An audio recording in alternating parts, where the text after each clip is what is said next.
Hello. Bonjour, bonjour, peuple congolais. Bon, bonjour, peuple congomani. Yabino ndeko dama sawa. Bon, nazana ta. Digato sola muke makambu oyo ezali koleka awa na internet. Mingi, bomoni titre na komi wana nga na komi le multiple désordre de moi nyankero. Ok? Parce que biso tozali ko assister awa na makambu ya nyankero lisusu. Ouais, parce que ye on dirait pour se faire voir ou bien valoriser, il faut que kababilo ko aboye o toza komona boye. Donc it keeps her relevant. So logo ya pesi so matière. Biso pe to loba te poani. Yanda pesi batu matière. Pona moni batu mingi bokomi komisa ba victime awa. Oh bazaya kofinga ye. Oh balobaka boete pona mama mokonzi. Oh bana oyo ba finga ka ba mikonzi na bango. Bana oyo ba eza mboka nini oyo ba finga ka ba mikonzi. Me soki bango ba mikonzi ba opesa bino ba matière. Oh bana ya TikTok bobenga matière. Soki bango moko ba opesa bino matière. Bosala nini? Faut bosala ba matière. Parce que batu mingi bazalaka pe na Facebook awa, bazalaka pe na ba TikTok kuna, surtout bata ba TikTok. Ipare bazola ngo ba cadeau. Ba pesa bango ba cadeau, donc il faut azana matière. Soka azana matière bako akolobela makambu na ye kuna ba pesi ba cadeau a gagner quelque chose na kati ya compte na ye. Boye ba ke batu mingi na ba TikTok wana batu mingi surtout bana wa Europe wana batu mingi bazana ba TikTok basalaka te. Ce sont les gens qui ne travaillent pas. Ça veut dire quelque part TikTok est comme lokola musala eza income. Soki eza income ya batu mosusu, boka mwate baza koluka ba matière. Ba matière biloko nini ba wanda koloba mikolo nyonso wanda kopesa batu ba matière makambo nini ezo koleka. Donc soki mama na bino apesi bango opportunité ya kofinga ye. Bango bazwi yango basala ngo matière wana batu bakotala ngo ebele. So batu batali yango ebele bakopesa bango bakado ebele eza misala baosala misala na bango. Les gens de Facebook, de TikTok ne sont en train de ne rien faire que leur travail. Oh basalaka depuis. Ce sont des gens qui font ce travail-là depuis. Donc, c'est maintenant à vous de comprendre, matière nini bokope sa bango. So bolingi bapesa matière ya kofinga. Yango nande bakozong c'est la bino. So le bopesa bango matière il faut et faire bango réfléchir au-delà ya mafinga. Yango nde bakozwa, yango nde bakosalela. Donc, ne venez pas ici pleurer. Boya ka wate ko banda ko lela ka baza ko finga première dame, mboka nini ba finga première dame, batu baza ba impoli éducation et baby éducation, mais éducation Congo ba congolais beba kala. Et le long de banda déjà ko ba éducation ba congolais beba, ce n'est pas aujourd'hui to bande ko ba déjà éducation ba congolais baby. Éducation bana congolais baby nyakero habite que éducation bana ba congolais eza ko beba ayebi biso nyonso toute la nation est au courant que éducation bana ba congolais baby bon pour l'éducation bana ba congolais le congolais baby nani nde faut bongisa que éducation bana ba congolais est bon et ça l'état. OK, l'état il faut etia biloko etia bon c'est éducation ça la réforme etia ba machine sur place ça ta ba machine éducative biloko TikTok ko bana ko éduquer batu comme ça bana ba congolais ba ça la éduquer toza na kati ya diaspora awa bo kiko sala ba structure ya ba programme à partir ya ba ambassade parce que ba ambassade chaque ambassade ezalaka na département culturel par exemple. Vous pouvez utiliser cet département-là chaque mois. Ambassade botine de la Rangombo, vous avez ressources pour ne pas ba programme pour na ba congolais. Bazala on point na éducation na bango culturelle traditionnelle ya mboka na bango et pas na biso on ne fait pas comme ça. Chez nous on ne fait pas comme ça. Chez nous c'est comme ça on se comporte. Mais lorsque l'État est incompétent, l'État ne connaît pas tout ça. L'État, mais beaucoup blâmer bana ba congolais baza ba impoli. C'est quoi ceux qui baza ba impoli? Nani nde il faut éduquer bango. Tant biso tobeta kambela awa mikolo nyonso. Éducation na mboka wana eza malamu te, éducation ebeba, ba congolais baza na éducation ya malamu te. Bato wana basala kasambla lokola baza koyoka te. Baso sala sambla lokola bazali koyoka te. Bosko tango éducation na biso tobeta ka mikolo nyonso mbela ke éducation eza ya malamu te, éducation eza ya kobeba. Soki siko bana wana o baza ba mal éduqué wana. Parce que balabala nde kolisi bana ba congolais. famille ya congolaise ekufa kala toyosaka bino mingongo solobi famille ba congolaise lokola banyoka. Famille ya nyoka jamais komona papa mama na bana batambolaka ensemble te. Famille ba congolais ebeba ekoma famille ya nyoka. Nyoka yaka tie zemi akimi. Mama memi maki na ye akeya boti ngo pembeni na terrasse ou bien ki kobota ngo na kaka pembeni moko boye ya zamba. Mama pe akimi na ye atiki maki. Maki wana soki nani yango kolia, soki krokodila koya kolia, soki nani yango konyatela ngo etali mama wana te. Mama nyoka. Bana pe soki maki ekomi ekoli bana pe babimisi kaka mitu weto papa maki babimisi mitu tout batali boso bayoki danger bafandi nano soki bamoni danger ezali susu te bakimi bapanzani bango nyonso mutu na mutu akimi nzela na ye moko akimi zamba moko akoti mai moko jamais okomona ka famille ya nyoka etambolaka ensemble. Famille nyoka etambolaka ensemble te. C'est ce qui est devenu malheureusement les familles congolaises. Nous avons parlé de ça jusqu'à ces gens-là n'écoutent pas. Ba yebite ke famille ndezali base ya société nyonso. Société ko za la malamu te soki famille eza malamu te. Les familles congolaises sont malades, sont détruites.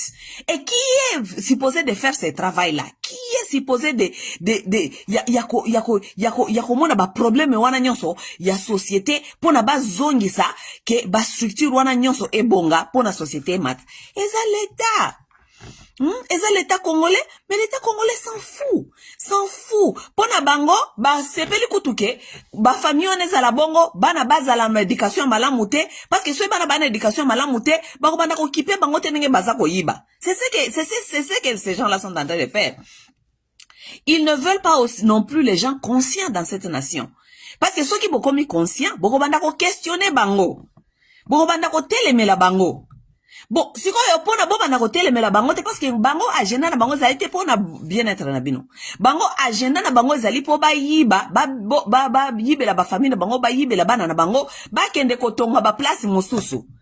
Si quoi bino boki ko zala jamais mayele parce que so boko mi mayele bo bana ko tuna bango. Alors, il faut batika bino na kata bozoba comme ça ba kisela bino masanga ba diamba ba distraction botika la bongo.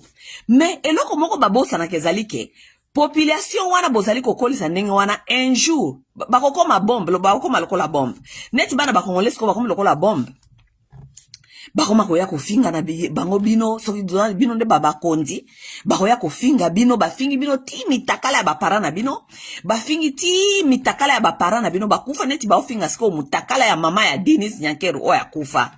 Oui. Parce que na boy kon lo bananga mo wana ba gros mo wana. Bana wana bakomi kofinga mutakala ya mama ya Nyankeru oya kufa akoma squelette. Mama ya Nyankeru bakunda ye kala. Yaso ki ba 50 ans passé. Mama na daya na ye mutakala ekoma squelette. Bana TikTok ba kundoli mutakala wana ya mama ya Nyankeru. Ba ye na ngona TikTok baza kofinga mutakala ya mama ya Nyankeru. Sikoyo esali bango passe. Ekosala bino passe te? C'est ça ce que vous voulez pour cette génération. C'est ce que vous souhaitez pour cette génération. Bolingi bazala bazoba batika la kaka ndenge wana. Voilà, vous allez payer les conséquences de ce que vous avez voulu pour cette population-là. Ok? Oh, banango, éducation beba ki na tango Mobutu, et beba ki na tango ya Kabila, il y a pas de souci. Tango bino boyaki boyebeki éducation banane kufaki. Ba structure nini bino botiaki sur place pona bo récupérer bana wana. Et le côté et le côté, structure nini botiaki sur place pona ko récupérer bana wana. Et le côté, ok? Et le côté. Ngana lobi boye, o mani eloko mususu na ko expliquer bino eloko moko boye. Parfois j'écris des choses, je ne pense pas que la plupart des Congolais n'ont pas vraiment beaucoup de maturité. Parce que maturité n'a rien à voir avec l'âge. Beaucoup de gens pensent que soko zaka mukolo zana âge moko boye comme mature. Non, maturité n'a rien à voir avec l'âge parce que beaucoup de Congolais ce sont des immatures. Lorsque j'écris ici souvent, j'écris peut-être des choses, non pas ça un exemple. Les exemples ça n'a rien à voir avec cette vidéo. Souvent na komakanga na commission na moni Alia mama na Didi Stone na komakanga nabi pourquoi est-ce que mama Alia kenaka ko trembale na Didi Stone biloko wana zali biloko ya ba jeune za place na yete elle n'a qu'à rester sur sa place ou bien elle n'a qu'à faire peut-être si elle veut accompagner sa fille akoki kosala par exemple oyo babengaka ONG, ok? ONG basala ngona kombo ya Diddy Stone, mais c'est sa maman qui gère ça. Ça veut dire que soki babengi Diddy Stone akende pona kosola makambo ya ONG na ye ou bien makambo ni azali kosalela ye, mama ali akoki mena ko accompagner ye. Mais mama ali akoki ba ko accompagner ka Diddy Stone te na biloko kaka ya pamba pamba, Diddy Stone akeibo ya landi, Diddy Stone akeibo po alandi. Pourquoi? Parce que la plupart des Congolais n'ont pas de maturité. Ba mingi bobota na bino kaka bobo sokoli sabana, mais vous n'avez pas assez de maturité de comprendre que chaque chose a son temps. Chaque génération a ses choses. Génération na génération ezalaka na biloko nango. Génération na génération ezalaka na makamu nango bazo comprendre, peut-être yo comprendre te. Ngana sina yebisa bino ke ngana koya TikTok te. Ezate parce que je ne pense pas que TikTok ezali esika oyo peut-être na kuki kokenenga pe ko ya na innovation benatia 1 plus na ngai. Non. J'ai compris que TikTok normalement tant basala kengo zaki pona bana mike. Ezeba na mike ko tiaka ko salaka moi ba vidéo ya mike atie kuna atie. Bon, il y a beaucoup de gens qui ont compris aussi que TikTok quand même kuna batu bazali tika pisto kende kuna tope se ba message. Certaines personnes sont allées à TikTok. Mais nga masara na sana baki na koyaka TikTok te. Pourquoi? Parce que j'ai compris que génération nanga kala mingi te, bon, nga na lobaka nanga makamu nanga awa, je viens maintenant once in a while pour vous informer, vous dire des choses. Mais je ne suis plus trop active comme j'étais avant. OK? Il faut na comprendre que génération nanga ezalaki génération obiso to koti ba social media. Ezalaki ba i5 na Facebook penande eye penda ko sala génération na biso. Ça veut dire que nga masawa ndako banda kolanda ka lisusu te génération ya bana mike ba TikTok ebimi kuna na landi. So ba Instagram eska batiaka ba photo kaka na ke kuna na landi. Na kolanda kuna te. Parce que je comprends makambo za kuna ezali eloko génération na génération ezalaka pena eloko nango bazo sala. OK? Sikoyo bino tango bolongwe awa bien mama na bino ake afungoli TikTok. OK? Ayebi d'abord déjà que surtout biso bana na biso ya ba Congolais bazana TikTok. Majorité ya ba Congolais bazana ba TikTok ezali bana ya mike oyo ba impolide ba kangi penza ba TikTok, n'est-ce pas? Nga masawa par exemple na okay na TikTok kuna na okuta bana wana kuna ebele basi bakanga ba TikTok wana na buzo beleki kuna na TikTok mingi na kokende kuna kosala nini na ko se retrouver que na komi ko discuter parce que kuna na ba TikTok na beleza kama kambia ko matisa oya loba moi je ne pense même pas que nazana niveau na ko matisa ka bato ba lobaka. Pourquoi? Parce que je ne pense pas que Congolais majorité ba Congolais bazana capacité te ya ko réfléchir. Bazana capacité te ko réfléchir. Je ne peux pas me mettre na niveau ya batu oyo bazana incapacité à ko réfléchir. Na pesa kabino espace panel boya ka koloba ka makambo ezana tina te. Pourquoi? Parce que ba vidéo na bango mingi wara ba utsaka kuna na ba TikTok. Moko ya na ba YouTube. Moko na mona kangona ba YouTube ndenge bati yango na YouTube. Mais soki oza ko yoka ndenge nini batu bazako mataka na ko kitaka matisa ye matisa ye. Mais tu te rends compte que okoyoka 2 heures, 3 heures, comment ça s'appelle? Soki ya TikTok, ata mutu moko te alobaki eloko malonga. Pourquoi? Parce que les gens n'ont pas encore compris que on ne donne pas la parole aux médiocres. Vous ne pouvez pas donner la parole parce que ozana audience par exemple ozana batu 10 000 ba otala yo parce que batu kuna na ba YouTube na ba TikTok kuna ba mati saka batu moko baza ba 7 000 10 000 personnes ba mati baza ko yoka bango, n'est-ce pas? Moi je ne peux pas donner batu audience nanga so na batu audience 10 000 personnes na pesa bango batu ba mataka po ba pesa ka ba opinion na bango o ezali destructive d'abord. Non seulement destructives, mais qui ne sont pas aussi constructives. Donc, nazo ko exposer batu na bêtise. Ou li na pesa batu matière, ou eko faire bango réfléchir, ou eko instruire bango, mais non, botie kaka kuna, soki ba live na bino kuna TikTok, batu ba mataka, et les gens qui montent, ce sont les gens qui ne disent absolument rien. Na audience ya batu 10 000. Vous donnez les gens la parole, les gens qui n'ont rien dans la tête. Les gens qui font que des bruits. Les TikTok qui ne sont pas organisés, tout le monde parle en même temps, moya koyoka mutu ezalite, comment on dit, sujet, ezali, éparpillé, tout le monde dit ce qu'ils veulent, mais écoutez, si vous venez sur l'internet, c'est pour éduquer les gens quand même. Oui, il y a beaucoup de façons d'éduquer les gens parce que il faut aussi qu'on apprendre, qu'on communique na batu oyo zali ko entertain, level wana so level tellement assez. Tu peux toujours communiquer avec eux, mais aussi ko eba nengeni ni ya ko garder audience na yo wana. Mais vous faites monter les gens là-bas qui sont nuls. Et je me demande, je dis, mais je ne sais pas pourquoi batango bazakuna na TikTok. Na yebite zali kaka, et sengo kaka ya kozo batebele, ba ya kota la bino, mais même si on a beaucoup de gens qui viennent vous regarder. Mais c'est pourquoi? Pour na boza la star, ou bien parce que vous voulez quand même éduquer les gens. Bon, participer à l'éducation des masses. Bon, ngama sawa, par exemple, na koke na TikTok kuna, parce que kuna les système, Matissa, Kitissa. Je vais discuter quoi avec les Congolais?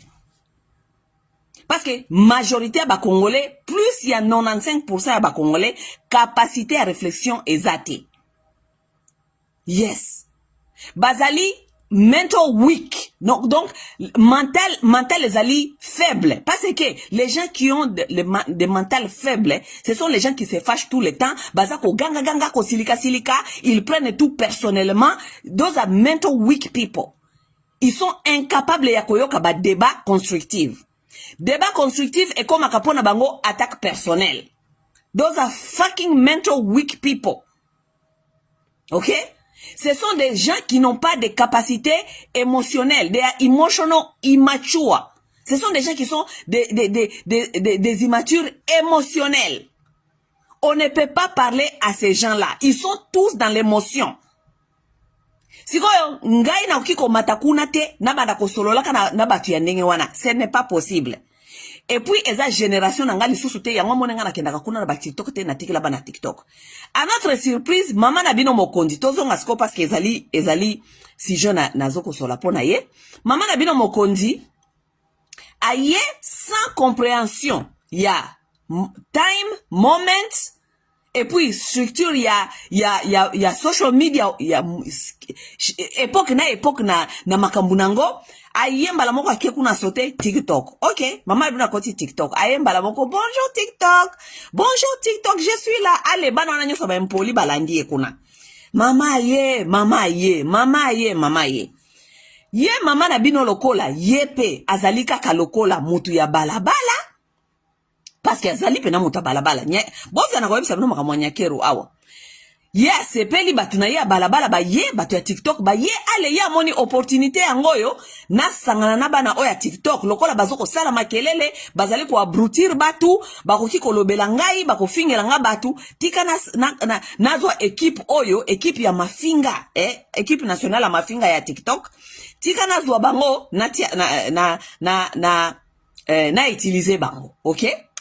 Ngana wabisa bino quelque chose. Obi ngana nazala na internet, nazala na Facebook.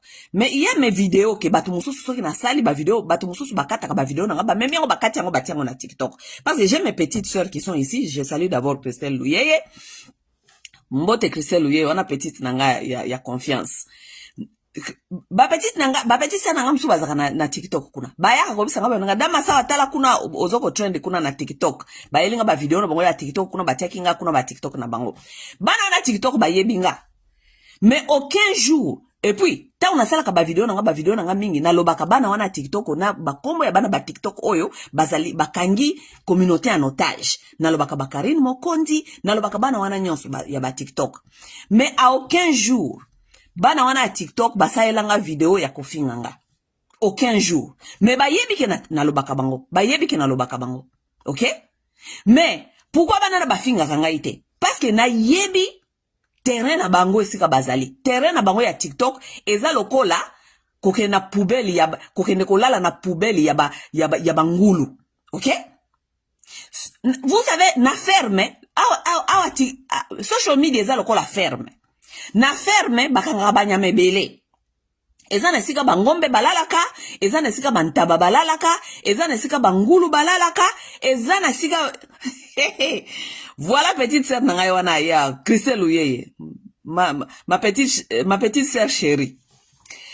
Donc ferme ezala banyama ebele na ferme boko ke ferme obi ke ferme kotala banyama be banyama ba keseni kuna ezala kwa social media na social media ezala ko la ferme na ferme bokuta ngulu bokuta ntaba okuta soso okuta nyama na nyama afani na comportement na ye et puis afani na espace oba et puis c'est le comportement ya nyama wana ba fermier ako créer ye a créé environnement na yo ya lingaka, n'est-ce pas? Par exemple, so ke na ferme, okuta façon eska balali saka bangombe, eza même pas façon eska balali saka ngulu.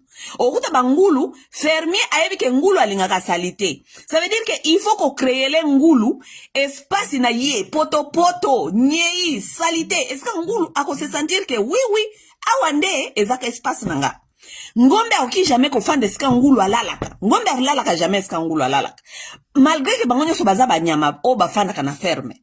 Soso akoki jamais ko kende ko fanda na eska ngulu azalaka parce que akobela ba maladi ba soso bakokufa. Soki botie soso na sika salite ngulu afandaka, soso ko survivre te, soso ko kufa, n'est-ce pas? Ça veut dire social media, il faut qu'on comprenne yango ndenge wana. Nous sommes ici sur social media, mais boy baka ba plateforme keseni ezali esika ya ba ngulu, ya ba taba, ya ba soso. Yo soko za soso. S'identifier na ba soso.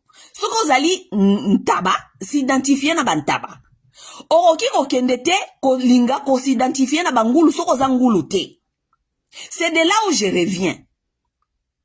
Mama Nabino Nyankiru aye social media directement ake ko s'identifier wapi na bangulu ake ko kota mais parce que na social media batu ebele bazali bantaba baza basoso bazali ba meme bazali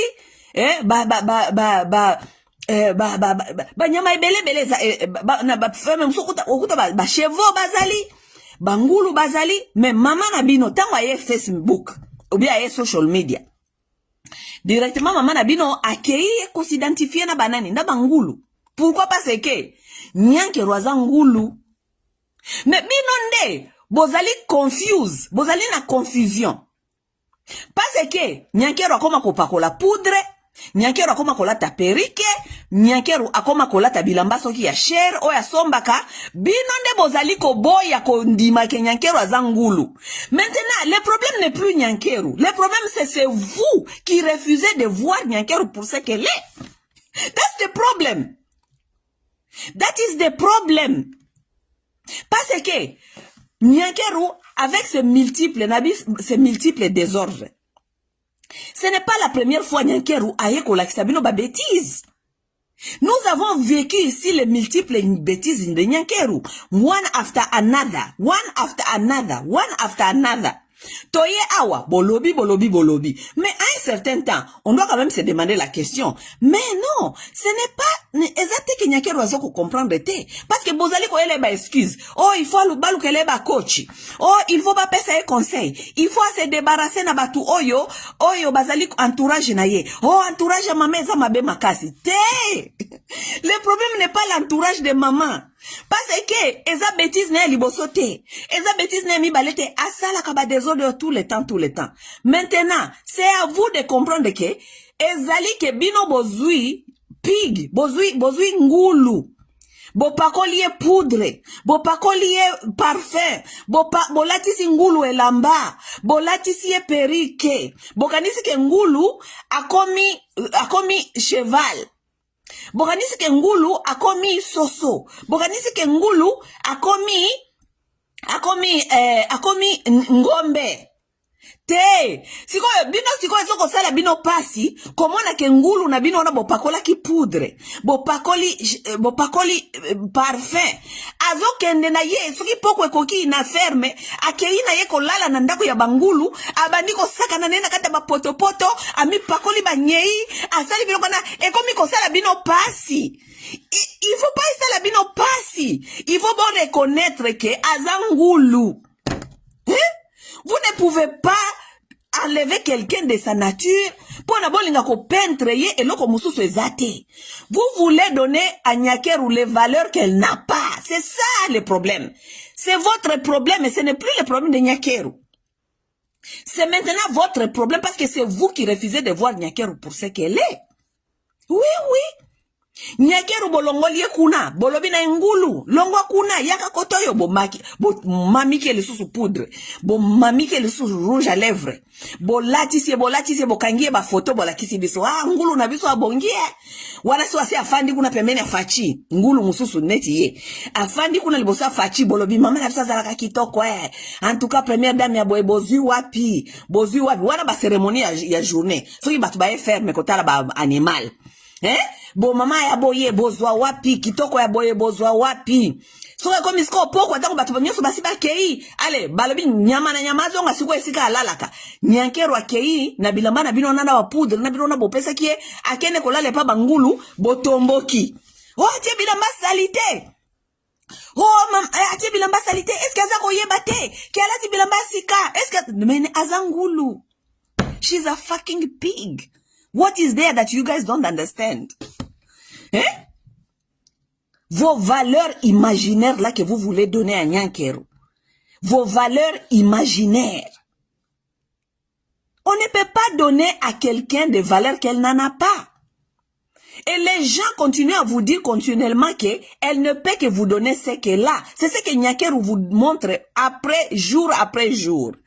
Nyakeru est seulement en train de vous donner ce qu'elle a. On ne peut que donner ce qu'on a. Mais c'est vous qui refusez ça. To lukela yeba kochi. To lukela yeba kochi te. Ba mususu kuna te. Eza entourage. Na mone ba video. Po na ba video ebele kuna na. Na wala ba video na bino mi kuna na ba YouTube. Bo utsaka kuna na TikTok.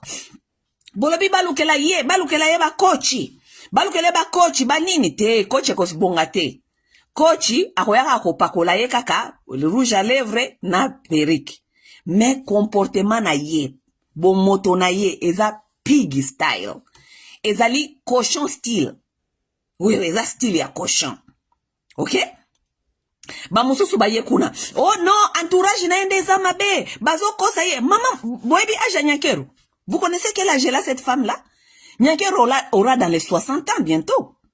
Nyakeru za mwana mukete. Bako kosa muto ba 60 ans presque. Entourage ndezali kokosa ye, entourage za kokosa ye. Batu wana nyoso azalaka na bango na ba Belgique wana batu nyoso azako tama na ngo na babalabala wana nyoso amema bango nyoso kuna nde bango basali sentir pona mutu ta ki kolobela ye. Mais basali sentir parce que elle-même elle permet ça. Elle-même elle permet ça. Elle permet que entourage na ye wana ya balabala ne elle susu ko entourer kuna. C'est elle qui permet ça. Elle peut refuser ça si elle veut, mais elle ne peut pas refuser ça. Pourquoi? Parce que c'est sa nature. Eza bangulu netiye. So kezaki une année, 2 ans, tongeto banono, azana no apprenti, talaka kabakamare dia kala, kolongola bango kaka brusquement boye. Non, ça fait combien des années Nyakeru est là-bas? Avant Nyakeru aya kokoma première dame, Nyakeru se baladait ici avec son mari tout le temps, ayeba kike, ezana ba aza akoki la potentielle première dame. Nyakeru ce n'est pas comme si elle a mouka qui le long matin kaka boye comme première dame ou bien se préparer qui même pas mentalement. Non, cette femme là s'est préparée mentalement. Elle savait qu'elle allait devenir première dame un jour, si possible. Pour mobile d'azaki Coran, azaki toujours Coran na makabia ba opposition et tout. Ça veut dire que tamba oke na mobile ne ba oke ngo tambolaka kolukaka ba pouvoir. Elle était consciente qu'un jour elle pourrait devenir une première dame. Elle ne s'est pas préparée. Ce n'est pas qu'elle s'est pas préparée. Elle ne peut rien vous donner. Tout ce que Nyakeru est en train de vous donner, c'est tout ce qu'elle a. Ne cherchez pas plus. Lorsque vous cherchez plus, c'est vous qui devenez le problème. Parce que vous êtes naïf de la réalité qui est devant vous. Mboka wana ya Congo. Vous n'allez pas me dire que nous n'avons pas de femmes, par exemple, nakolo batozana basi, oyo bazali quand même élevé un peu, cause peut-être mingite parce que mboka éducation eza malamuté. Mais basi quand même il y en a quand même des femmes tokolo batozana basi o bazali ba professeur. Tozana basi o bazali comment on dit? Juriste. Nous avons des femmes avocates dans ce pays-là. Nous avons des femmes médecins dans ce pays-là. Nous avons même des femmes pilotes. Je pense que tozaka na ba pilote mi balé na mboka wana. Est-ce que ba pilote basi mi balé na mboka wana, je pense. Tozana ba médecin na bamboka wana. Vous voulez me dire que na basi wana nyoso bazali wana Nyakeru ya mona kabangote. Nyakero Aimona Kabasi Wanate, elle ne peut pas s'entourer des femmes qui sont quand même un modèle dans la société, les femmes qui travaillent, qui montrent le chemin à d'autres femmes que vous pouvez devenir ceci, vous pouvez devenir cela, dans tout ce que vous faites, des entrepreneurs,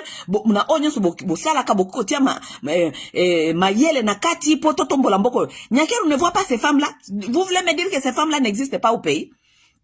Elles existent. Mais pourquoi Nyakero Aluka Kabangote Bakuma ba camarade na ye? Parce qu'elle ne s'identifie pas là-bas. C'est ça la vérité des choses. C'est vous qui comprenez les choses mal. Nyakero ne s'identifie pas aux femmes qui sont intelligentes, qui sont progressives, les femmes qui veulent aller quelque part, qui amènent le pays quelque part, qui peuvent contribuer dans un pays quelque part, les femmes qui peuvent comment on dit, influencer les jeunes d'aller quelque part. Nyakero alingi bongote. She doesn't identify. Elle s'identifie pas là-bas. Et vous savez, une autre raison pourquoi elle ne s'identifie pas avec ces femmes-là, parce qu'elles existent, elles sont au Congo. Même si elles sont pas au Congo, elles sont aussi en dehors du Congo. Pourquoi? Parce que y a qui takataka na wana auta kina bango bango nyoso mama tonge, amemi bango kuna. A onakati ya diaspora, elle n'a pas vu des femmes qui sont intelligentes. Na diaspora kutubaze bele lisusu makasi. Dans la diaspora, il y a des femmes qui sont modèles. Non, elle n'a pas vu ces femmes-là. Pourquoi? Parce que ezali environnement na yete. Eza environnement na yete esika nini ye a hokiko se retrouver te. Nyakero ne peut que se retrouver dans les choses qui sont dans les terre à terre. Biloko badani bokombe, biloko ya ba Ika de Young, biloko ya ba Manike, biloko ba Karine Mokondi, c'est là où cette femme-là s'identifie. Elle s'identifie na catégorie ya bangulu. Est-ce que batu basaka na kata salité? C'est là où elle se retrouve. Ne cherchez pas loin. Ne cherchez pas loin. Na diaspora awa, basi o bazali ba médecin bazali, il y a des avocates, elles sont là, il y a des chirurgiens, elles sont là, il y a toute catégorie ya basi oyo bazi opportunité à kotanga, ba classe ya minen na mboka oyo ba se distinguer pe na mboka oyo. Elles sont là. Nyakero n'a pas vu toutes ces femmes-là. Est-ce que Zali, parce que ces femmes-là n'existent pas? Non, c'est parce que Nyakero eza milliers na yete. Elle ne peut pas s'identifier là-bas. N'est-ce pas? Maintenant, ceux qui m'ont tout soi-disant à comme première dame, il faut avoir point, moi, pe boanya moko alobake. Non, quand même, ezali, poste ya responsabilité moko ya makasi na mboka wana. Ça veut dire que buzoba nanga ya balabala. Kingulu nangana kingulu wana nazai kokota. Tika na apprendre aussi peut-être moi bizalele mususu. Oyo ekoya koko kana omwena titre o nazali ko mema. N'est-ce pas? Nyakero eska salango. Asali yangote. Pourquoi? Parce que Nyakero azana complexe ya batu bazana mayele. Nyakero n'aime pas les femmes qui sont intelligentes. Non, elle n'aime pas. Nyakero elle ngabasi ya mayele te. Ok? Vous savez pourquoi Nyakero n'aime pas les femmes intelligentes? Pourquoi? Parce que basi yo bazana mayele baroki jamais kozana na complexe ya Nyakero. Pourquoi? Parce que moni Nyakero elle aime les gens qui aiment basaki ne ala takawana. Soka bimi walati saki. Mutu mobimba baide na eza kosomba basaki, kosomba basapatu, kosomba. Donc baide moko terre à terre. C'est pourquoi elle s'identifie avec beaucoup de bana wana TikTok. Soka asomi moi saki na ye, ayo la sabino bas Louis Vuitton, ayo la sabino ba blouse na ye à Versace et tout because les femmes qui projettent tout ça, ce sont des femmes qui ont la pauvreté d'abord dans la tête, la pauvreté intellectuelle, la pauvreté mentale, émotionnelle, psychologique. Elle a cette pauvreté. Elle n'a rien d'autre à offrir ou bien à projeter. Tout ce qu'elle peut projeter, c'est ce qu'elle maintenant est là sur elle. Les habits, la perruque, la beauté, tout ça, tout ça. Et sinon, les femmes qui sont intelligentes, elles n'ont pas à projeter tout ce qui est flashy là. Non. Elle connaît qu'elle a sa tête, elle peut parler et peut se faire comprendre et séduire. Vous comprenez? Oui, most of the time, il faut apprendre la psychologie. Je suis en train de vous apprendre quelque chose de très important.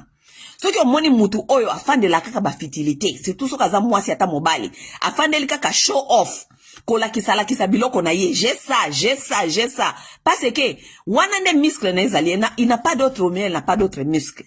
Elle n'a pas l'intellect, elle n'a pas la capacité mosusu. Capacité na isko pona ko se faire voir. Parce que toza na kati ya monde oyo, everybody want to shine. Tout le monde veut ko briller. Maintenant, chacun maintenant brille à son niveau. Na eloko aza nango na capacité nango. Les gens qui sont intelligents, ils n'ont pas besoin de briller. Regarde ko lakisa bino mikonyo so ke oh tala kutu na sombi Louis Vuitton, tala kutu na sombi boye, tala kutu na sali boye. Non, ils n'ont pas besoin de ça. Les gens là, ils sont capables yako loba makambo na bango pour vous faire comprendre bien, ko faire bino séduire bien, ko faire bino apprécier mutu na bango. Alors, Nyakeru ne peut pas apprécier les femmes qui sont intelligentes. Pourquoi? Parce que moi, je suis intelligente. Akoki kozala jamais na complexe ya Nyakeru. Vous comprenez? Pourquoi? Parce que moi, je suis intelligente, ayebi capacité ya Nyakeru ya mayele sike suki.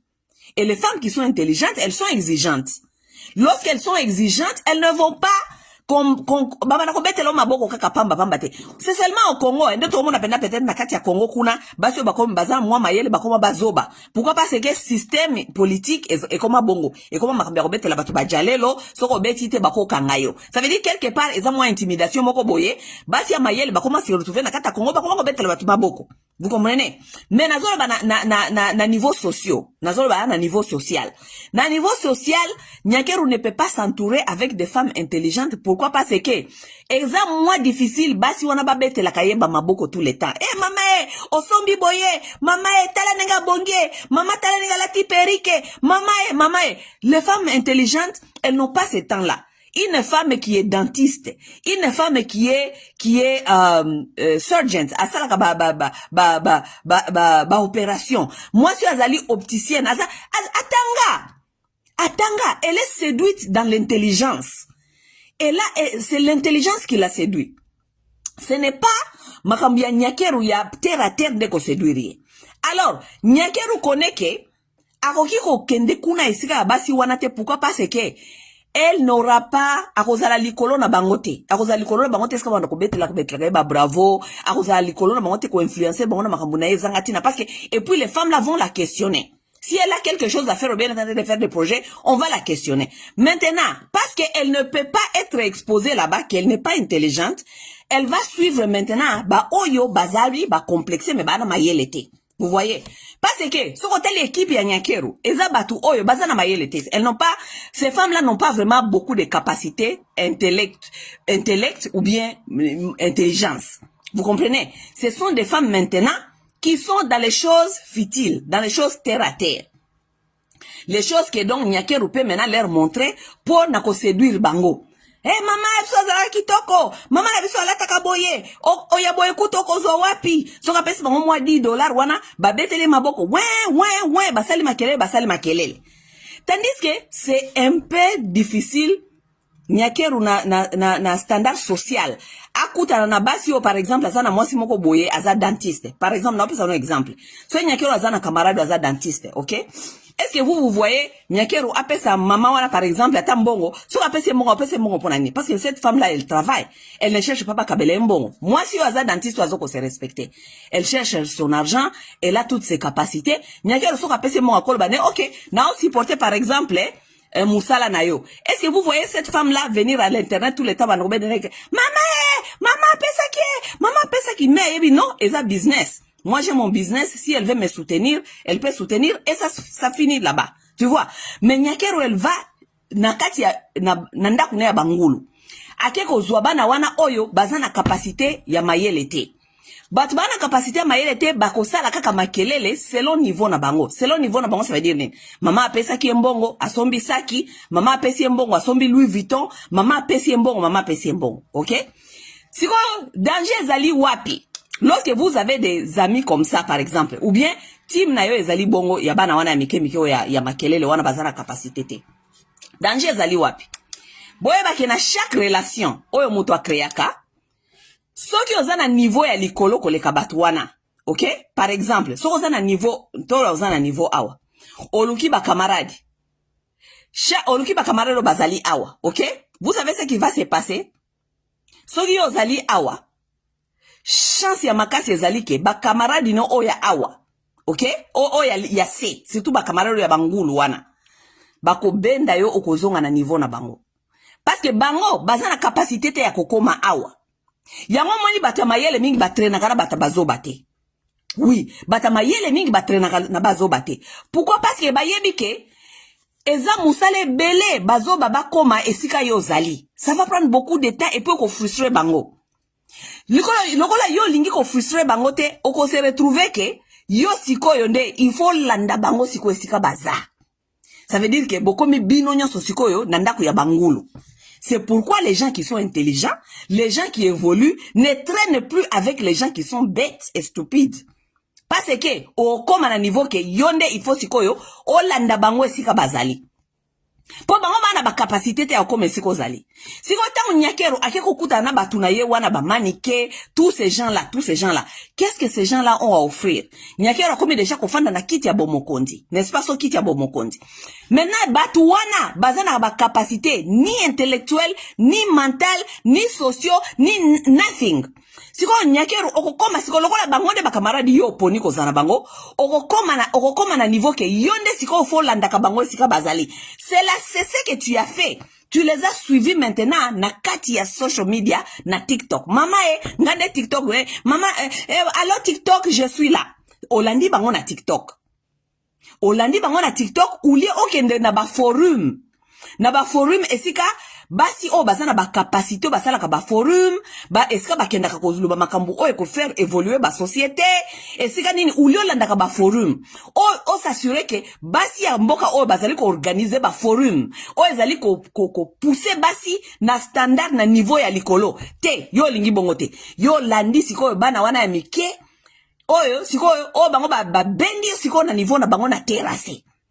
Siko yo siko na bango uzana kati ya terrasse. Maintenant siko Facebook ezali ko linga ko faire ba tu comprendre que il faut to pesa yo respect. Botika kofinga ye aza quand même maman mokondi. Botika kofinga ye aza maman mokondi. Te. Nyakeru n'a rien à voir avec maman. Malheureusement kiti wana ya première dame lokola ezali kiti public soki boye bakate ezali kiti public parce que lobi akolonga mutu muso ko fandela parce que ezali bongo lokola pe yepe mutu muso alongwa ki yepa ke ko fanda. Malheureusement kiti wana public toza nango ana ya première dame eza occupé maintenant par une pig na cochon. OK? Une femme qui ne peut pas, she cannot help herself. Elle ne peut pas se contenir. Parce que azali cochon. Elle ne peut pas se contenir, se maintenir, se contenir na kokende ko sakana na kati ya fulu. Elle ne peut pas. C'est trop fort pour elle. Elle doit retourner là où elle connaît. Ata bo matisi bo vandisi bo lukeli ba coach bo pesi ba coach bolongoli entourage bolongoli akozonga kaka kosakana na kati ya salite ya ndako ya ba pig. Parce que c'est ça, elle a grandi dans ça, elle connaît ça, c'est ça ce qui est devenu sa nature, elle ne peut pas laisser ça. Vous comprenez? Donc, botika ko prétendre lokola, maman na bino azali distingué. Lokola bosa ko beta loso ba masolawa. On vient d'insulter notre distinguée première dame, distingué. Ou bien bolingi ba rappela kabino parce que bolingi ba TikTok kuna bango nyonso na YouTube baza ko rappeler bino ke mama na bino basi ba pesa kombo ya paka Juma baza ko rappeler bino vie na ye ya kala parce que c'est vous qui êtes en train de faire semblant comme si vous ne connaissez pas son passé. OK? To boy ko juger mutu na passé na ye soka komi quelque part a décidé ko changer parce que passé el moko batu bazaka na passé parce que azala ki na choité. Mais on dirait passer na ye ezala ki chouandre a sepela kana makambo za ko sala kuna yango alinko tika ngote amemi yango ti likola moto ya mboka. Maintenant c'est mboka bo mandeza liko sambwa likolo ya makambo ya Denise Nyakeru kuna. Ne nous parlez pas de distinguer première dame. Nyakeru n'est pas distinguer première dame. Azali cochon na bino ya national oyo bo latisi wigi na bo pakolier rouge à lèvres bo pakolier poudre bo ke ko fandisa ye na kiti ya bokondi. Maintenant, naba mboka oyo, ezali, nabatu bazana conscience, les gens qui ont la conscience, n'essayent pas qu'on continue qu'on pendre pig nabino, donc cochon nabino, ngulu nabino, ba pays wana, ba, ye baka deja babi, aza cochon. Azali cochon, Soki to sakanite akosambu sabiso nyoso. Donc il faut to longola bango wana. Voilà. Sikoyo bino, bango ba yeko bisa bino ke bakosa la 3e mandat. Avec tout ce que nous sommes en train de voir avec les babouzoba ya Nyakero. Soki batuana basali 3e mandat. Eloko bokomona sikoyo kozala nde sex tape. Sex tape ya Nyankeru nde bokomona. Parce que azako la kisabino ki azali cochon. Jour après jour, azako la kisabino ki azako cochon, elle ne peut pas se contenir. Azana e cochon, alinga kosakana nda kwa cochon, alinga kosakana ba masa na ba cochon. Bino ne bozoko yoka te. Yewana bino ne bozo sala bango ba publicité o ba kosala 3e mandat. 3e mandat akoya ko la kisabino sex tape. Siko boyi sex tape ko bimeko za nanani. Et vous avez Félix Tshisekedi parce qu'il y a Félix Tshisekedi balala kasu ensemble te. Wana tikala kaka mariage ezali front face ça veut dire ba osala kaka façage. Po yana Tshisekedi balala kasu chambo côté. Nyakero yemo ka yebisa ko ba masana ya ba cochon kuna na ba TikTok.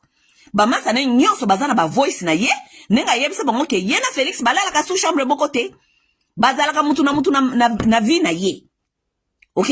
Mais pour nous sauver image na bango ya président quand même il faut makalokwa mutu moko aza responsable yango bazali wana ninga wana. Vous comprenez? Mais c'est un couple qui chacun fait sa chose. Maintenant Nyankeru 3e mandat ezali ko ya soki ko yaka soki 3e mandat ba osenga bino Nyankeru ba sex step na yende ko bima. Bobi sex step ne ko bima ya nani? Ekobima ya makangu na ye ya ubi. Parce que Nyankeru azalaka lesbienne. Soki boye bakango te Nyankeru azalaka lesbienne. Nyankeru bazako yoloyela no mukoso nenge alala kana Sylvie Mulumba. Mikolo nyonso bazako bisa bino ke Nyankeru alala ka Sylvie. Muto ayebisa batu ye moko basola na makambo na bango na ndako na bango ya ba cochon. Est-ce que bakena okuta na basala ka ba voice et tout. Sylvie Mulumba leki ya Jekoko Mulumba ye moko ayebisa ka batu nenge akata ka Nyankeru. Nenge alala ka na Nyankeru.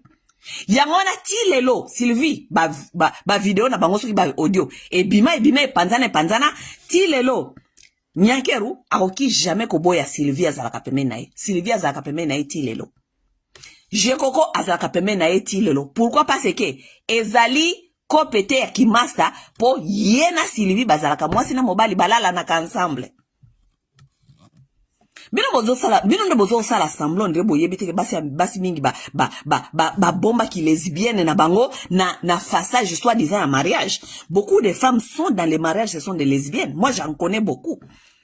Bazana kati ya ba mususu kutu ngamoko na ye batianga lito balinga kolala nga oza mwasi mari mozo lingolala nga. Oui. Elles sont là dans les maisons des hommes, elles sont là-bas. Et il y a certaines aussi que leurs propres maris savent que elles ont les désirs de d'autres femmes. Mais il y a des hommes qui tolèrent ça parce qu'ils se disent que au moins que Zabasi, elle couche avec des femmes et dans une compétition tena mibali mososo. Il y a des hommes qui sont OK avec ça. Ils se disent au moins bon, si elle fait avec des femmes, c'est rien quoi. Et ça dans le côté.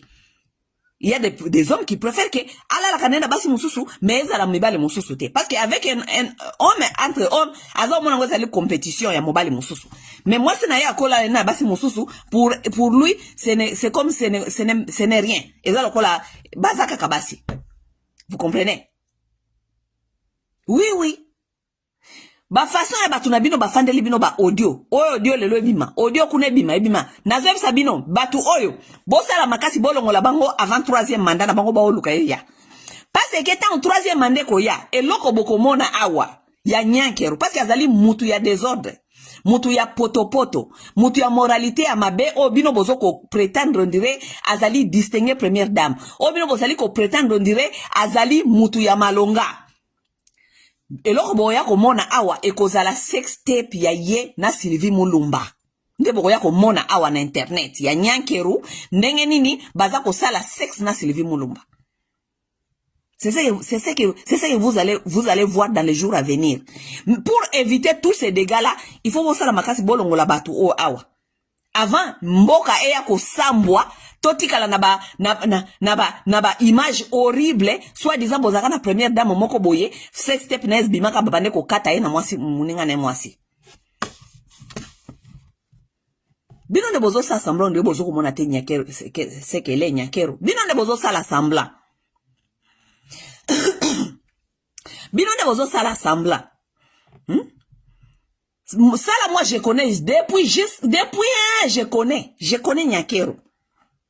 Nyakero aza mutu ya buzoba, Nyakero aza mutu ya poto jusqu'à Nyakero, anyway, de toute façon, Nyakero alanda ba vidéo nanga mingi na lobaka.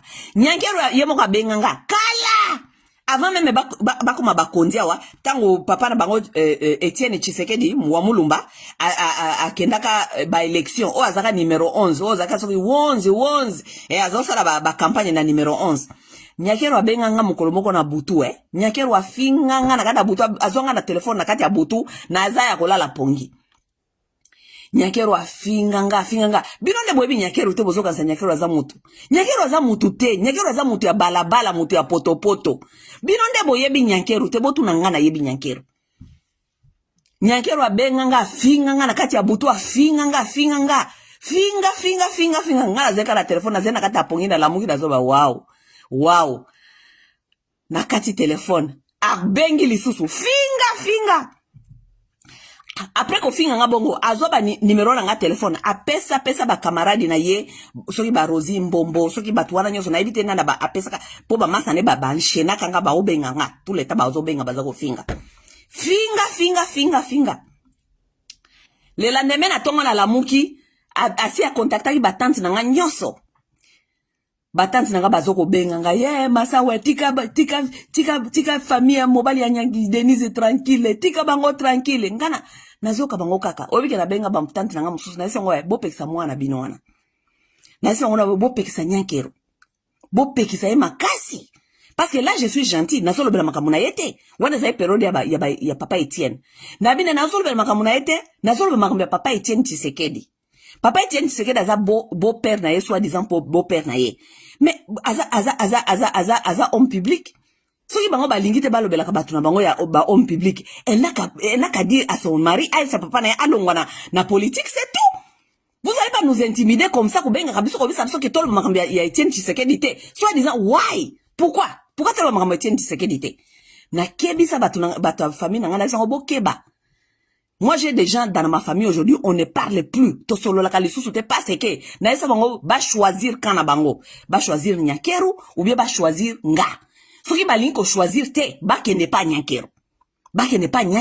Soki Nyakero wanda kopesa bango ba $100, $200, tango a sepeli, kopesa bango au détriment ya mboka.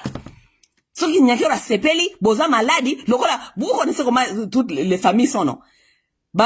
Les gens irresponsables qui n'ont pas préparé leur propre retraite bakomi komona ngo lokola Nyakero akomi kuna aza ndeko na bango soi-disant ba mususu.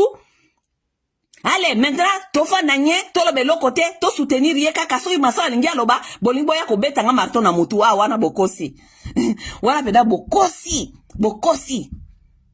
Beaucoup de gens dans cette famille, je n'en parle plus. Toloba kalisusu tolobana lisusu te. Pourquoi? Parce que ce sont des gens, moi je considère, ce sont des immorales. Bozaba immoral, pourquoi? Parce que vous avez tellement mismanagé vos vies. Vous avez mal managé vos vies. Bokomiti ba mikolo, bo sepeli, Nyakero abo mamboka na mobali na ye, po apesa kabino ba $10, $100, soka sepeli ko pesa bino apesi bino, me bolibo kanga masawa mbanga, que chacun fait ses choses. Botika masawa lobela makamuna ye bino so bolimbo ko kufana Nyakero kabela kabino boki de kufana na ikuna me boyebi sa iteke boko kanga ngambanga boka ko kanga jamimbanga. OK? Nyakero aza mutu a désordre makasi depuis longtemps. Nyakero baso comme ça bino ke bolukele ba coach. Bolukele Nyakero coach. Bolukele Nyakero coach te, ce ne sont pas des femmes qui manquent dans la famille de Nyakero. Nyakero a ses grandes sœurs. Nyakero aza ba grande sœur na ye. Pourquoi ma grande sœur ne pas pesa kay conseil te? Parce que bango nyonso baza ba ngulu, baza ba janju. Bango nyonso. Oui. Les foufous de même body. Baza ndenge wana. Donc ba comportement Nyakero wana zanango bango nyonso ba sœur ne bazali ndenge wana. Ça veut dire que quelque part baza komona ngo te za problème parce que muto liboso il fallait pesa Nyakero conseil za ba sœur na ye. Oui. Avant comme ma première dame, mutu na mutu azaka na ceinture na ye même dans la famille. sentir na yo na famille o ba yebi ke oyo soka meki ko sala boye tokolobela yebo tokozongisa ye na place na ye. Mais si vous venez d'une famille de gens qui n'ont pas de moralité ya malonga, conseil nini okozwa? Parce que oh nyonso zali ko sala pona bango eza normal.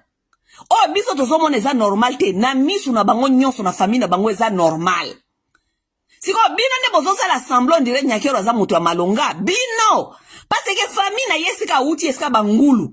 Esika bango nyonso basakana kata ya maya bangulu na kata salite bangulu. Ba omona ngo problème te parce que ba ndo mona ngo problème de Nyakero déjà changeaki. Parce que ba premier dégâts na il fallait déjà ba pesa ye déjà conseil. Ba camarade ne wana nyonso ya ba janju wana utsa bango soki na Europe wana. Oya mema kuna na Kinshasa nde soki bandeko na ye bazalaki batu moko sérieux. Bazaki ko balinge ko coacher, balinge ba longola batu wana nyonso pembeni na ye déjà. Po balinge babake bato bazana moralité ya malamu te tolongola bango.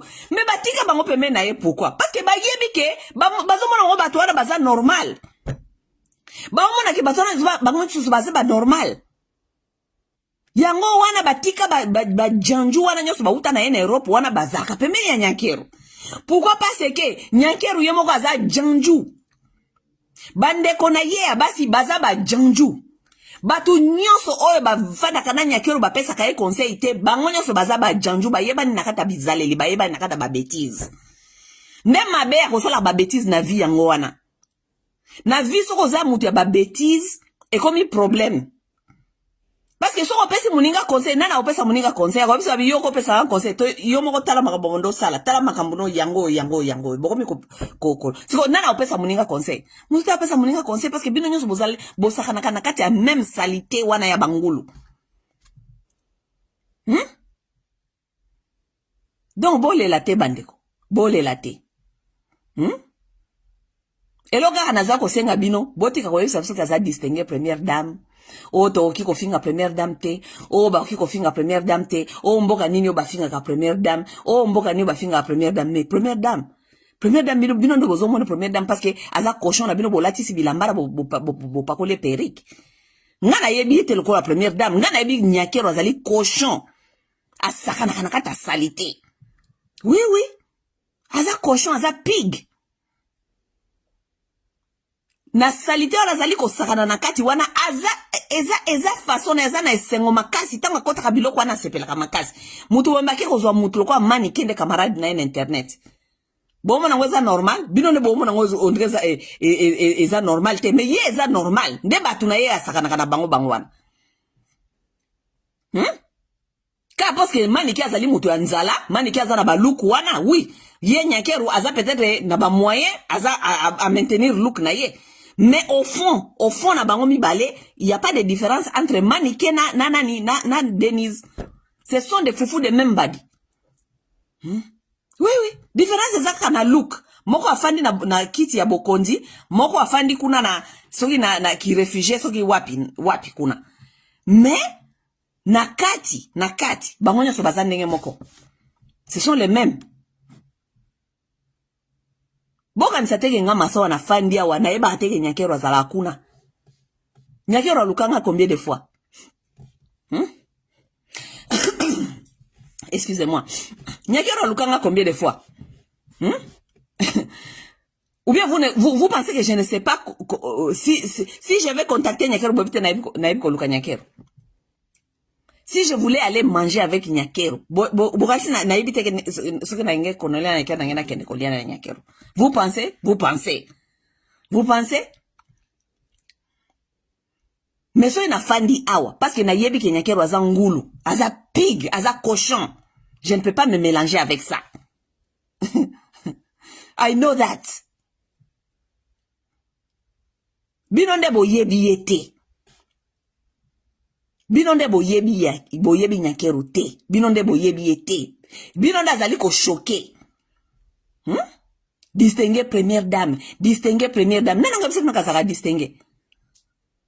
Boyo kama masolone te azweb sa Sandra kuna. Masolone abetela ka Sandra. Boyo ate wa masolone abetela ka Sandra. Moi, c'est mon bazar, nakata libala, za première dame, na bête, la rasada, ba masolo, ba copain, na ye, ba miyibi, ba chekouler, nyonso, ya Europe. Ah, vraiment, Jérôme. Ah, vraiment, moutakende ko episa Jérôme, makambwana. Eh, vraiment, Jérôme, za copain, nga ya kala. Vraiment, Jérôme, vraiment, ba kende ko episa makambwana. Moi, si mariée, première dame, azo sona batukutu, ayebi, takuta, bon kaka, nakati ya face, akuti bon kaka na internet, na Facebook. Akeko sakana, ba, nakati ya nandako ba cochon. Hein? Bino ne boye biete. Bino ne boza choqué. Boza ko défendre makaba ko défendre wa des athées.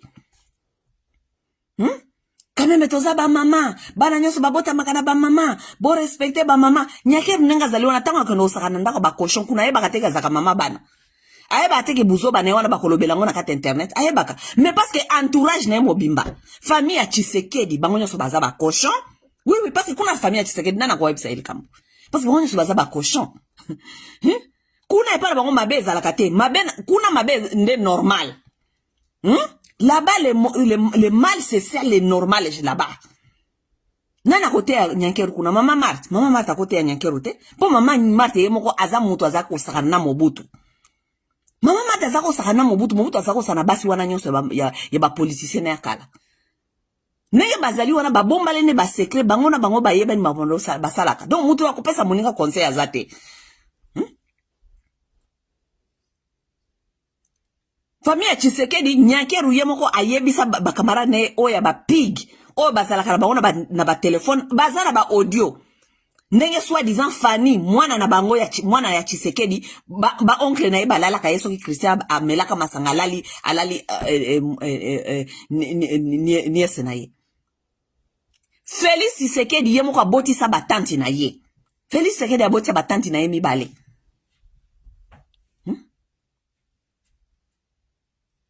Tshisekedi nenga zali wana Félix abotisa ba tante na ye mibale. Ça veut dire les cochons se sont retrouvés ba continuer ko sala makambo na bango ya ba cochon. Bino sikoyo bozo ko kamwa. Bino ne bozo kamwa bango ba kamwa te. Bino kansi makambo Denise asalaka Tshisekedi akamwa kango. Azoka mwango te azo mona ngoza normal. Parce que Tshisekedi aza okamwa ngo ne se répéta jamais. Soki Tshisekedi na famille ne bazali bato ba moralité ya malonga. Ne ba bêtise ya Nyankeru ezo ko se répéter te. Ne ba fandisa ye, ba pesa ye ligne de conduite. À partir d'aujourd'hui, c'est comme ça. Mais ba fandisa ye te pour na kopesa ligne de conduite.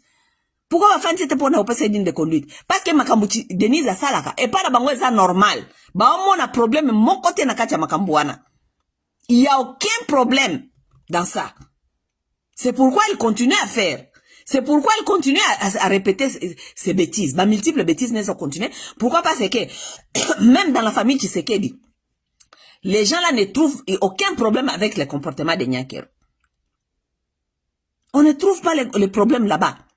Binon de population de Boza kosa lokwa bozo okamwa. Bo okamwa te. Boza na deux pigs. Ba fande le bino na tête de la nation. Il faut, bino sikonde, il faut de boye bande kolongola bango wana. Boka mwaka bango lisusu te. A part ba bêtise no asali na batu na yo ya kufuta ka batu bambongo ba wana ko fingela ye batu team na yo atia na internet. Asala ki soki comment ça s'appelle ba benga onini vidéo semaine passée sur Genocost. En tout cas moi Nyankeru Genocost wana yo zo ko betela ka ba congolais.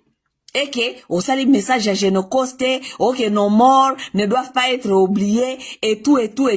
Mais Nyankeru, est-ce que ça mobile na ote à la mouka qui na tongo aye ko bisa ba congolais ke, biso na ba rwandais, ba mort na biso na ya bango, ezali ba bilan collatéraux? Na fait que bateau mitou na bango zo sala malamu te, binonde boza naïve. Tshisekedi ala muki na tongo aye koyebisa biso ayebisi na ba Rwandais ke ba mort ya ba Rwandais na ba mort ya ba Congolais ezali bilan collatéraux. Bilan collatéraux. Est-ce nga malobo na lobia wa ngane na teka na munoko Tshisekedi? Ça veut dire que bilan collatéraux ça veut dire que ba boma biso peto boma bango. Donc okay, match nul. Nen ko ba bongo, bango ba perdre biso pe to perdre. Donc toke match nil, to fanda calme sikoyo, n'est-ce pas?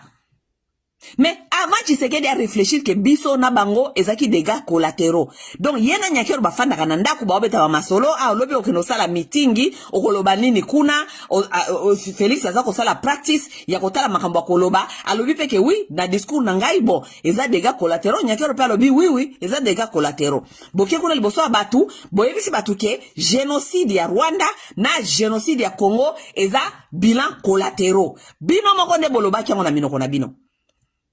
Si matango bozongi kotoyo, bobandi koyebisa ba Congolais, o te tolobela génocoste. Génocoste o wapi? Parce que biso na ba Rwanda biso nyoso to bomana, bilan na biso zali collatéraux. Bango ba boma biso pe to boma bango. Selon bino ndenge bolobaki na biso. Bobisa ki bango, bobisa pe mokili mobimba. Eza ba dégâts collatéraux. Si ma bolamuki na tongo bolamuki, boye, bolimbo kosa susu ba Congolais, o tolobela génocoste. Génocoste o wapi? Génocoste, oyo bino bokena kofunda nani pona génocoste? L'État congolais a mené qui pona kene kofunda pona makambo génocoste? A mema nani po kene funda ye ki abo azoko boma bato. Afunda mutute? L'État congolais afunda mutute. Génocoste. Génocoste bozo kene musika. Rapport mapping fandi wana. Rapport mapping fandi wana boti a rapport mapping au jour bolingite gouvernement na ezali wana ya mobile na ezali wana bofandi li rapport mapping pourquoi bozo kosa ba Congolais génocoste po ba Congolais ne bazoba na bino ba réfléchir sakate so bolamuki bolobi bo séduire ba Congolais bokosa bango boye génocoste mais même bino moko boye se ba Rwandais ke ezali ba dégâts collatéraux. Bino moko bofandeli makambu ya nani ya rapport mapping bofandeli yango.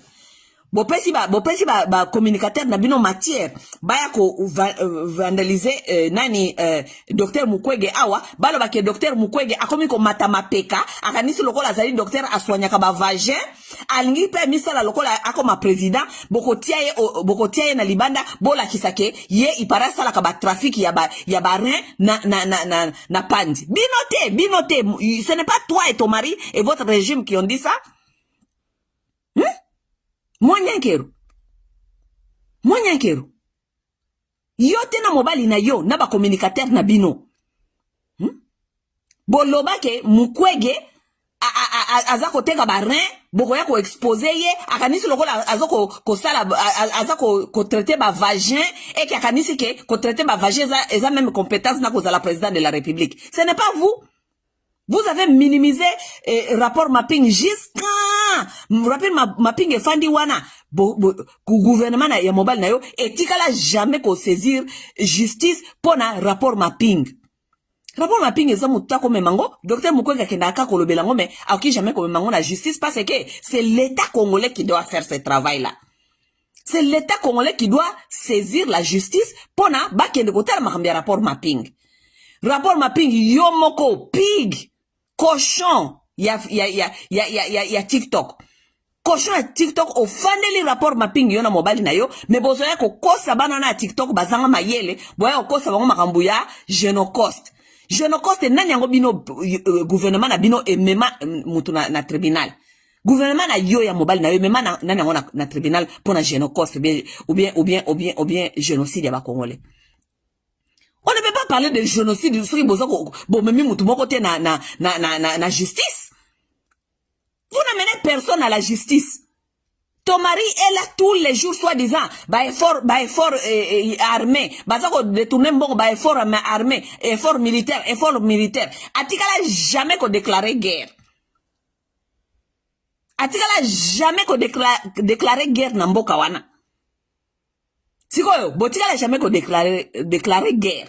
Botikala jamais qu'on funda mutu pona génocide ou bien ba mort ya ba Congolais. Mais vous voulez venir ici sur l'internet pour voyez que bozana audience ya batu ba réfléchir sakate, audience ya batu bazanga mayele, soko yeka kolobika ka génocoste batnyos ba valier. Tolebe la génocoste, eza mukolonde ba bomaki ba Congolais. Biso sotoloba, mais génocoste na bine tikali imaginaire. Génocoste tikali imaginaire et pas ba Congolais. Eza makambozolo bakaka na mbebo na internet. Mais sur les papiers, il n'y a pas un génocoste. Sur les papiers, il n'y a pas un génocoste. Parce que, bon, même procédure na makambu légalité. Il n'y a aucun génocoste. Moutouté a proclamé génocoste na Congo, ça génocoste est proclamé par vous-même, les gens qui ne veulent pas amener cette affaire là où ça doit être. Mais le roi congolais, Aza Zoba, Bokangi congolais, dans sa majorité, ça moutazanga mayele, à quoi réfléchir, t'as la capacité. Moi, je trouve les gens, boté ba vidéo, na bango kuna na internet, ou ba batu na bino à TikTok, y'a on a lobby que, batu à TikTok, na comprena kate, vous montez là-bas, vous donnez, le micro à tout le monde de parler de ce qui n'existe pas. Tu trouves les gens bazar na TikTok et kuna ba fandeli 2 heures 3 heures du temps il y a TikTok bazo sur la likambia génocoste. Quel génocoste? Génocoste n'existe pas. Nulle part ba proclamer que na Congo il y a eu un génocoste. Nulle part ba proclamer que au Congo il y a un génocide. Pourquoi? Parce que l'État congolais ne s'est jamais engagé pour na kolanda batu na justice pour na ba mort congolais. Ça n'existe pas les génocostes, ça n'existe pas les génocides yaba congolais.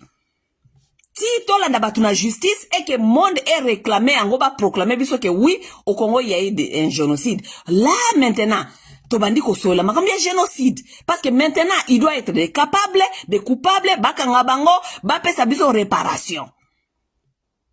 Non, tout ça là, ça n'existe pas. Vous êtes assis là-bas, vous êtes en train de jouer, nakatia, na maison ya ba cochon, na ba politicien, na bino basa ko yebisa bino makambu, ezanga mituna makolo, nandaka ba cochon. Bino be bozo kota nakata bandako ba cochon wana, bo sakana na bango, makambu ya génocoste. Biso batobele makambu ya génocoste, teawa, biso nde batumabe. Mais nous ne sommes pas si bêtes, continuer à jouer dans la même salité. Yabatunabino bazako kosa bino. Tobandolo bela génocide c'était mokili jamais tkala ko reconnaître. Tobandolo bela génocide ba congolais te oyo mokili tkala jamais ko reconnaître. Bo pesa biso nanu nani mokili reconnaître ngo bo même na justice mokili reconnaître ngo comme ça tobanda ko lobela génocide. Comme ça tobanda ko lobela génocide. Comme ça tobanda ko luka ba coupable. Comme ça ba tobanda ko kangama. Comme ça ba pesa biso réparation. C'est ça. Moi, je ne vais pas jouer vos petits blagues là, vos petits jets des immatures. Des gens qui n'ont pas de maturité politique, ni émotionnelle, ni mentale. Vous voulez que nous tous, nous venons jouer dans ces salités là, il y a pigs. Nous allons pas venir là-bas. Moi, je ne viendrai plus là-bas. Entertaining stupidity. Je ne viendrai plus là-bas. Ok? Si vous voulez crier à votre génocoste, jusqu'à crier à ça, c'est vous. Vous voulez jouer au génocide, jouez à votre génocide jusqu'à. Vous voulez jouer qu'il y a la guerre, il y a la guerre. Votre président n'a jamais proclamé la guerre. Mais soi-disant, nous sommes tous dans la guerre. Nous devons soutenir la nation. Parce que la nation est agressée. La nation est dans la guerre. Mais la guerre n'existe pas parce que le pays n'a jamais proclamé la guerre. Ceux qui t'ont rappelé, bozoko soutenir Mbokate. Bozoko soutenir Mbokate. Vous allez soutenir le pays avec des gens comme ça. Comment ça? Comment ça? Comment? Il n'y a rien à soutenir là-bas. Il n'y a rien à soutenir là-bas. Gouvernement Oute Koleka. Oya Kabila. Ba memaka Uganda na cour. Ba kenaki kofunda Uganda. Pona Uganda na makambo salaka comment ça s'appelle na Kisangani. Uganda bafunda ka Uganda bafuti sa Uganda 10 milliards. 10 milliards de dollars à dédommager Congo. C'est comme ça que les choses se passent. Boza un problème bokende kofunda. Bafunda Uganda. Uganda bafuti sa ye apesa au Congo 10 milliards de dollars. Tango Félix aye a koti na pouvoir ake koswana Museveni. Pour alingaki ko flatter Museveni a continué ko fandi sa na pouvoir, ake ko flatter Museveni a si Museveni ate, bosa na 10 milliards wana, pesa biso ka 250 millions. Pesa soka 250 millions de dollars. Le reste wana, tongana ba balabala, nengeni uta kuna Uganda eko taka Congo, comme ça boya ko copier, bozo mema or, botambu sa ba mitu kapenda bien na balabala nenge eza afalte uti Uganda eko copier Congo. Bo tongana bino ba balabala. Bo pesa biso kaka 250 millions de dollars. 250 millions de dollars wana ezawa pilelo. Na poche ya Nyankero. Est-ce que nakosi? 250 millions ya ba victime ya oyo Uganda futaki. Eza na poche nan, eza na poche Nyankero. Nyankero azo ango asalela ngo ekoma fond ya nani ya association na yeso ki soit disant ya association na nango eza kombo nango eza kanene. Soki excellence, n'est-ce pas? Association na Nyankero kombo nango eza kanene. Excellence no. Nyankero zombongo wana ya Fonarev soki Fonarev atiango na ekoma makambo soki ya Fonarev ekoma kosala ba bourse na ya excellence. Mbongo ya batu ya Kisangani. Na kosi bien na kosite. C'est vrai ou c'est faux? Wana kotani na linga bino parce que bolo bakate eza faux. Boye ba keza vérité. Ne bolingi tende tolo bango. Hein? Une femme qui a escroqué l'argent des victimes. Ba victime ya Kisangani. Oyo ba beta batu ba masasi kuno ba boma batu ba baby sa ville. Ba sali ba lobi ba dédommager bino. Ba lobi ba dédommager bino. Uganda afuta réparation. Uganda afuta réparation 10 milliards. Mobile ne aboy 10 milliards wana ekende na Kisangani. Ça, ce sont les mêmes gens-là qui viennent vous dire tous les jours, Makambia Génocoste. Lorsque les gens sont appelés à vous payer, et ils bloquent cet argent-là, Bafoutabino. Mais ils viennent vous parler de victimes, à celle qui paye moi, vidéo. Oh, on ne peut pas oublier nos morts, Génocoste. Nyakeru, Génocoste ni ozoko solo la wana. Pourquoi? Parce que la réparation des gens de Kisangani. Nana bloqué mbongo na Uganda. Aibisi Uganda keo, fanda na yo kuna, tonga babalabala. Oye kubanda ya tina Congo. Mbongo ya ba victime. Yondo zo komisare la keo zali champion ya kolobela bato ba victime. Ba victime ya Kisangani, boyibi mbongo na bango boy. Boyibi mbongo bata Kisangani, ba victime ya Kisangani, si mawe ya kobete la souma osola ya ba Génocoste. Mais tu es malhonnête, mamoyo. Vous êtes tellement malhonnête. Vous ne respectez personne. Vous ne respectez pas les victimes de Kisangani. Ba victime ya Génocoste, oh wapi yoko respecter siko. Parce que oyo déjà, pesi bango réparation, mobile na yo, azwi mbongo na bango ya réparation, a détourné ango lo biba tonga balabala. Mbongo ndambo etikalaki oyo bino bosengi ba pesa bino, yo zwi ango oti ango na soki makwambia Fonarev et comme makwambia kufuta ka ba bourse ya bana na yo, mbongo ya ba victime ya guerre. Si matango lamuki ozoye bateke yo moko ozako yiba ba victime ya guerre. Tu es en train de voler aux victimes. Tu as pris leur argent, tu as détourné. Mais un bon matin, tu te réveilles, tu veux influencer tout le monde. À ça, la vidéo, nous avons eu un Génocoste. Hein? Vous voulez influencer les gens dans les histoires de Génocoste. Tandis que toi-même, tu es en train de voler l'argent des victimes de guerre. Toi et ton mari, vous volez l'argent des victimes de guerre. Si ce n'est pas ça, être malade mentaux. Et les Congolais suivent, hein? Ba Congolais balanda kama kambwana ngulu. Bolandi kaka, bolandi. Parce que maman mokonzi na bino, alamuki, alobi ke o, to sensibiliser pour na Génocoste. Pour na sensibiliser pour na Génocoste. Ulebo tu na mama, Génocoste wana uzokolo ba wana. Est-ce que tosi to funda mutu? Génocoste ezaka na monoko na biso ba Congolais ou bien monde bombe se reconnaître que biso ke tozali ba victime ya Génocoste. Vous ne demandez pas de questions. Maman, Génocoste wana sikoyo tango tolobi Génocoste pona résultat na ngweza la nini. Tofunda nani tokozwa réparation et pas nani aza coupable. Oui, parce que Génocoste oui, qui est coupable? Coupable il faut futa. Maman, yebisa biso na coupable nde nani? Poto funda ye po afuta. Bosiko ba oyo ba futisa bango liboso comme Uganda. Azalaki ko abusaki Kisangani. bafutaki biso mbongo wana mama mbongo wana ezali wapi poti lelo ba victime baza kolela botuna ye ba bonne question. Ces gens-là vous veulent là où vous êtes. Ils vous veulent moins intelligent. Ils vous veulent que vous restez là où vous êtes. Pour bango ba continuer ko sakana na bino. C'est tout.